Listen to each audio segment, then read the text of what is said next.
What's going on, everyone? Welcome back to the Independent Experience. I'm IndyXP Bullion, and this is the day after. The day after the U.S. presidential election, Wednesday, November 4th, 2020. We're going to get into the election here in just a moment. We've got some breaking news for you. You're going to hear it here first. Let's go ahead and jump on into the markets, though, and see where we're starting today off at. Gold pushed over $1,900 yesterday and stayed there even after a drop. It's currently at $1915.70. Silver took a big dump yesterday evening as the overseas markets were like, oh, I think Donald Trump might pull this off. And it tanked. But it has come back up a little bit. It's still over $24, currently at $24.18. That gives us a ratio of 79.24. Platinum is steady, currently at $880.42, and palladium is down very slightly at $23.28.52. In other metals markets, rhodium is still steady, currently at $12,900. Base metals, copper is down slightly at $3.05. Nickel is rebounded ever so slightly. It's currently at $6.96. Aluminum is up slightly at 84 cents. Zinc steady at $1.15. And lead is steady at 82 cents. Barrels of crude oil have actually made a nice little bump in the last 24 hours. Those are going off at $38.62 a barrel. We actually had a good day on Wall Street yesterday. Seems like they got the message. The Dow Jones was up 554 points, closing out the day at 27,480.03. The Nasdaq was up 202 points at 11,160.57, and the S&P 500 was up 58 points at 3369.16.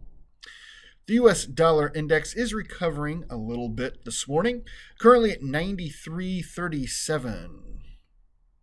If you guys trade in Bitcoin, congratulations. Those went back over $14,000 momentarily yesterday. It is up from yesterday's video, currently at $13,809.78. And if you happen to exchange the gold back, whether that be the Utah or the Nevadan, those are exchanging at $3.20 today. I do expect that to be up at least a penny or two once their market opens. So, the U.S. election, it's finally over. Everybody had elections going on in their area, I'm sure, as you know, we did have a lot of elections here in Indianapolis. We didn't vote on mayor this year, but we had governor, we had many House seats. We had the Attorney General's race here in Indiana got a little exciting yesterday when the candidate that eventually ended up winning, Todd Rokita, was diagnosed with COVID-19 yesterday morning. So, so he's going to be fighting that. He's going to be in quarantine for the next probably week and a half, I'm guessing. So hopefully the elections went well in your area. Sorry, I need a little coffee this morning. Stayed up a little late watching election returns. Well, we didn't decide the winner last night, but I think we know what direction we're going in. Joe Biden currently has 238 electoral votes, and Donald Trump only has 213 electoral votes. Now, there are 6 states that still haven't been decided yet, and they are split. So let's go ahead and take a look real quick at what those elections are looking like. Georgia is the first state here on the list. Trump does have about a little over a 2-point lead there for Georgia's 16 electoral votes. Michigan also with 16 electoral votes shows that Donald Trump has a very, very narrow margin of only about 13,000 votes there. So that one could be the swing state right there, or could be a swing state, I should say. These are all going to be swing states at this point.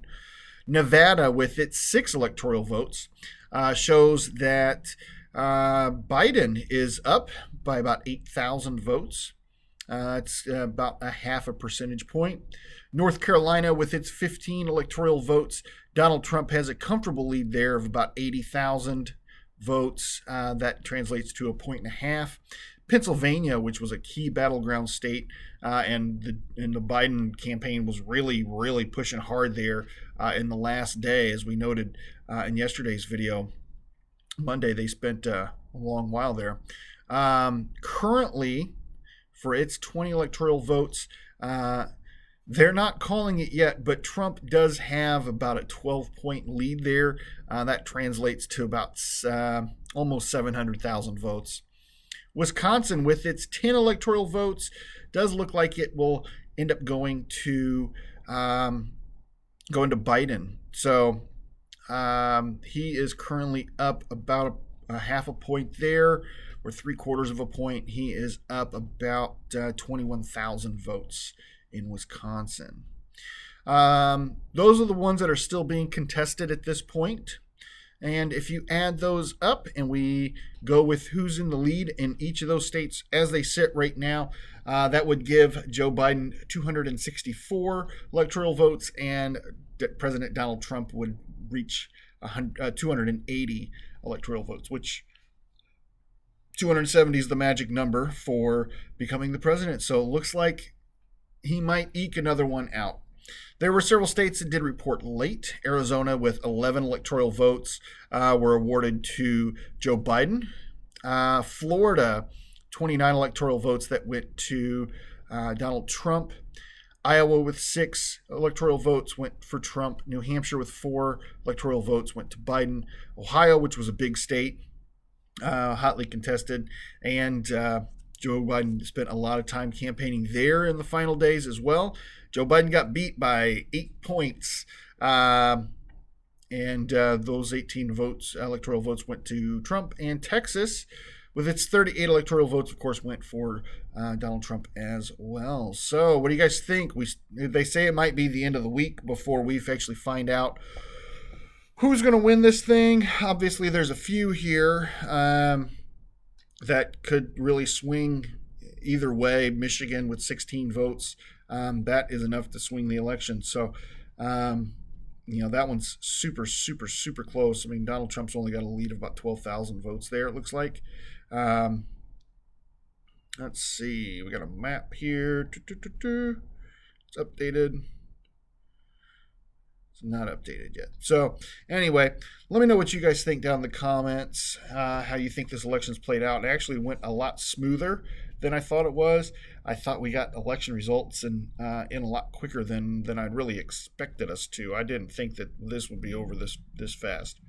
I also am really happy that we did a video a couple weeks ago now, a week and a half ago, about betting parlors in England that were taking bets on the presidential election, and they were giving Biden 2-1 odds to win over Trump. So as you guys might remember from that video, I did not have some very, very nice things to say about the people in Great Britain about betting on the outcome of the U.S. election. And you know what? Serves you right. So, guys, I do greatly appreciate every single one of you, no matter what your political affiliation might be. And if you happen to appreciate old IndyXP, please do me a favor and hit that thumbs up button for me right there. It helps me out immensely. If you happen to be new to the independent experience and you want to keep up to date on when all the latest and greatest content comes out, go ahead and consider hitting that subscribe and jingle bell right there in the corner, bing bong, so you can stay notified of when new content comes out. Speaking of content, you want to catch up on the back catalog, of course, we're going to pop the box right up here in the corner. You can go ahead and click on that at the end of this video and start catching up. Guys, I have been IndyXP Bullion from the Independent Experience, and I'm here again to remind you, if the women don't find you handsome, they should at least find your pockets heavy.